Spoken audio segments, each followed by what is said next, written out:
رسول اللہ صلی اللہ علیہ وسلم نے فرمایا،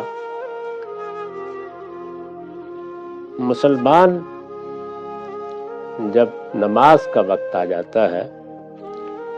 تو اچھے طریقے سے وضو کرتا ہے، پھر خشوع کے ساتھ یعنی اللہ کے سامنے جھکنے کے احساس کے ساتھ نماز پڑھتا ہے، اللہ کے سامنے رکوع و سجود کرتا ہے، ایک ایک چیز اس کے گناہوں کا کفارہ بنتی چلی جاتی ہے۔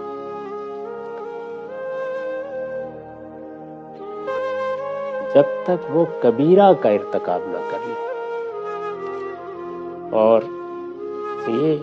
پوری زندگی کا معاملہ ہے، ہمیشہ ایسے ہی ہوتا ہے۔ نماز کا اہتمام رکھو اس لیے کہ میری یاد تمہارے دل میں تازہ رہے،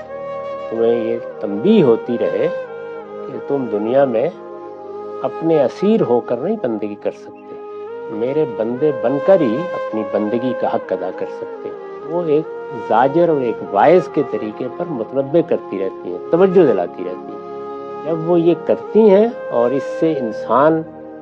اپنے اندر خشوع پیدا کرتا ہے، ندامت کا احساس ہوتا ہے، اس کو خیال ہوتا ہے کہ یہ میں کیا بات کرتے ہوئے حدود سے متجاوز ہو گیا، یہ میں نے کس طریقے سے جواب دے دیا، یہ میں نے فلاں آدمی کے ساتھ کیا زیادتی کر دی۔ چھوٹی چھوٹی جتنی اس طرح کی چیزیں ہیں وہ نماز سے، وہ وضو سے، وہ خشوع سے، وہ رکوع سے، وہ سجدے سے